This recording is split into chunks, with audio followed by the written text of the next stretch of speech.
Hey guys, it's Tamaris, and I had a really busy week, but I'm really excited because this weekend is the opening of the show Young Frankenstein at the historic Croswell Opera House. It is the oldest theater in Michigan, and this year I became a part of the Croswell family and started performing there. So this is my second show this year. I am in the ensemble, and I'm just enjoying kind of hanging out in the background, doing a little singing and dancing. It's my hobby that helps me keep my sanity, or whatever sanity looks like these days. So if you don't have anything else to do the next 2 weekends, we are doing shows this week, Friday, double show Saturday, and one on Sunday. Next week, I believe we do Thursday, Friday, double shows on Saturday and one on Sunday. So come on out and check it out. And it's a beautiful theater. It's going to be a great show.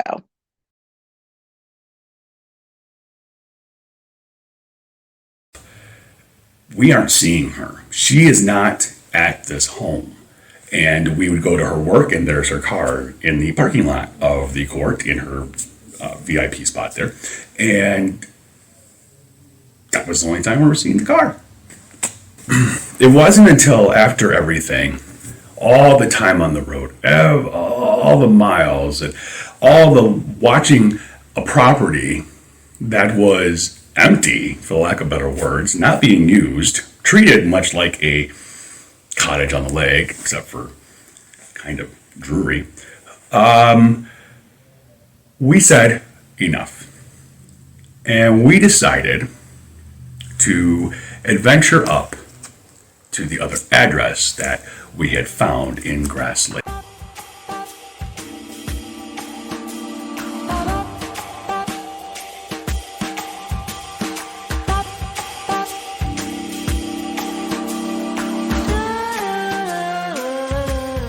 And it was at that moment when we rolled down that road and when we saw what we saw.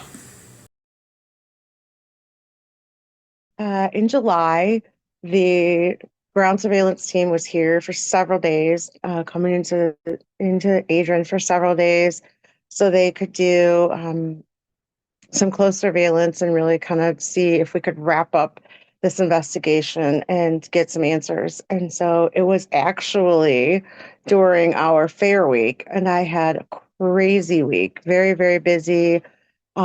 Needed to go to the fair, obviously, and get out and see people from all over the county.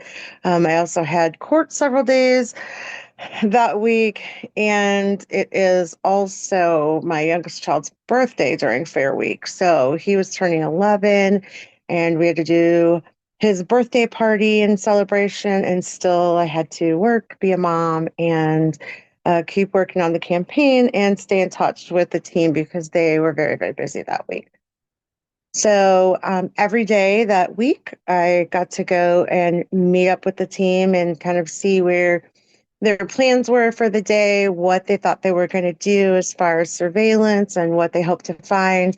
And then we would kind of meet again later in the day, maybe, and debrief and see how things went, and then make a plan for the following day.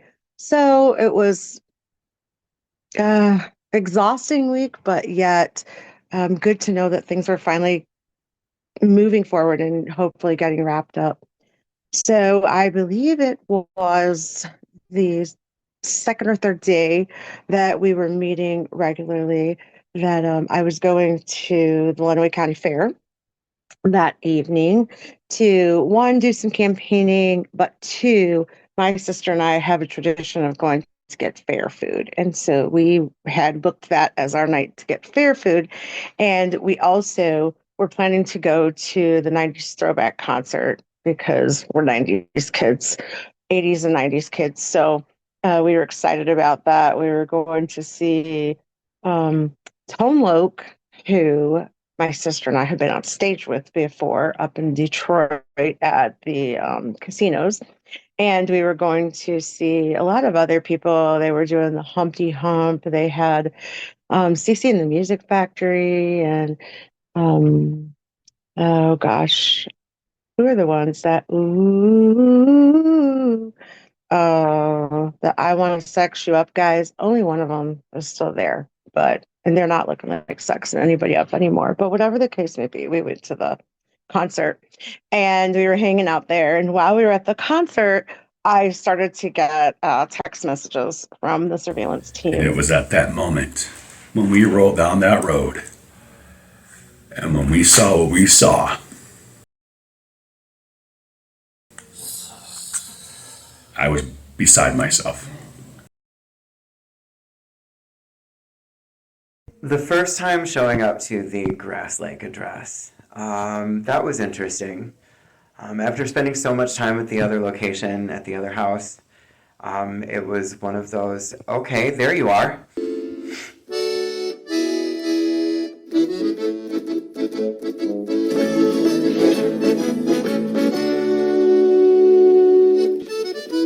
I think it was just absolute relief. It's about time. They were all over the place that night trying to figure out where um, where in the world is Catherine Sala? But now we gotta find out, are you just there, visiting, hanging out, or is it something more? What we ended up finding out, the more and more we looked and the more and more we surveilled, was this is where you're living. That's not cool. I really agreed with the comment that the one comment that was in the final report that said something to the effect of never seen anyone work so hard to not be found. And that's how it felt for all of these months. That why is it so difficult? Why are there so many, why does it seem like so many things are being done to avoid being found? I can't imagine being in my 40s and not having a car in my name for years. Like, that's just odd.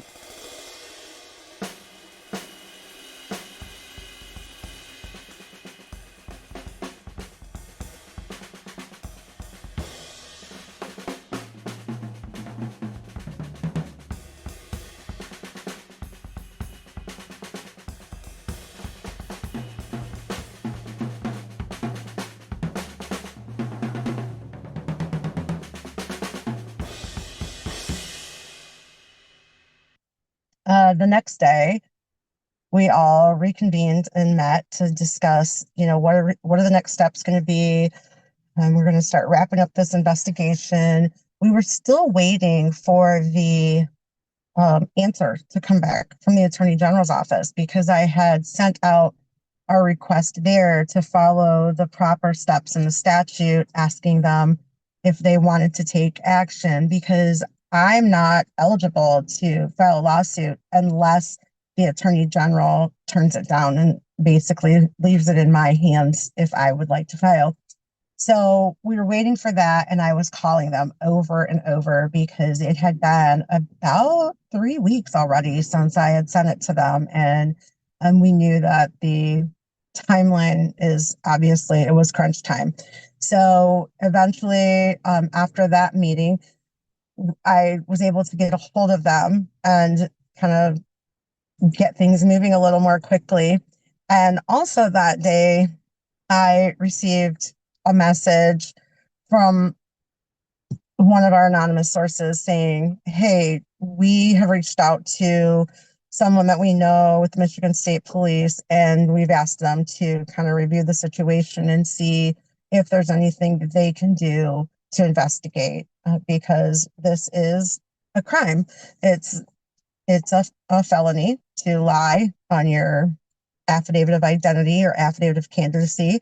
And as she has so many times tried to state about me, that she feels I should have been charged with a felony for forgetting a piece of paper. So this is obviously much more deliberate than forgetting to turn in a piece of paper.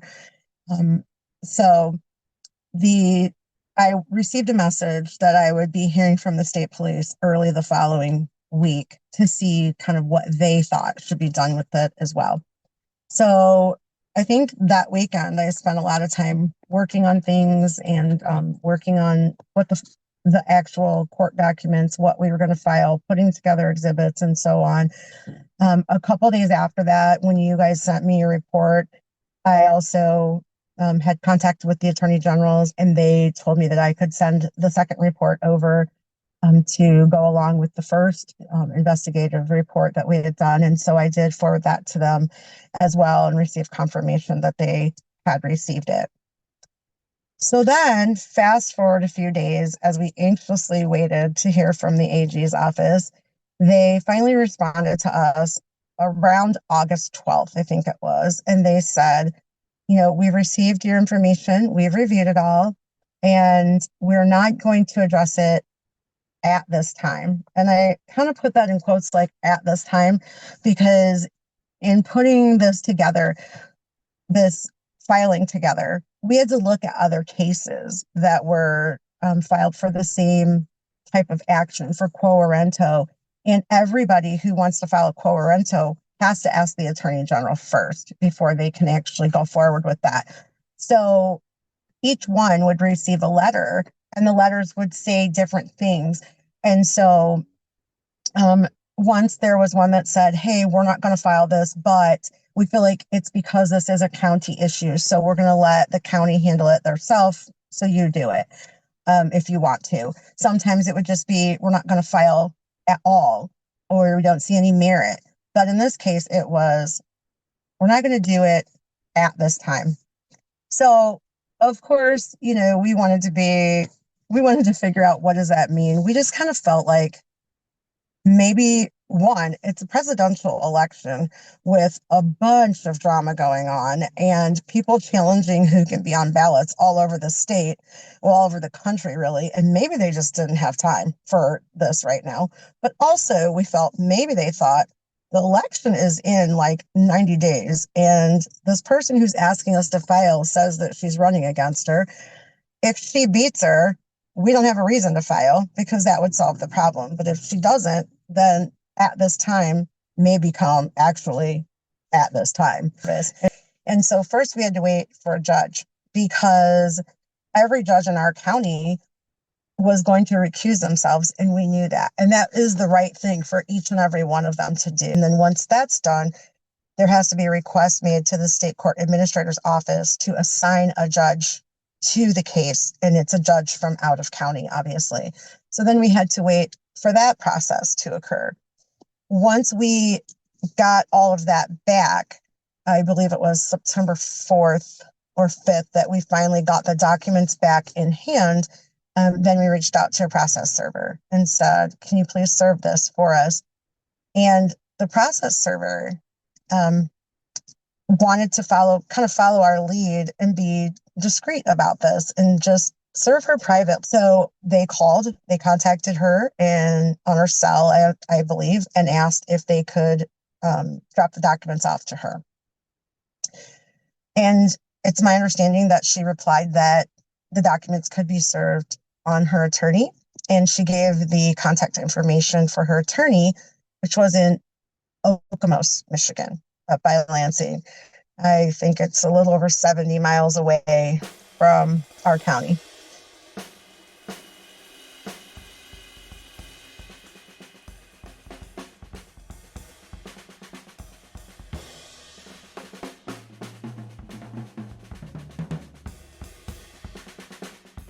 I used to be a licensed title examiner. I worked for some attorneys that were prosecutors, and when they retired, they went into their own private practices, and they would hire me to go around to surrounding counties and deliver documents.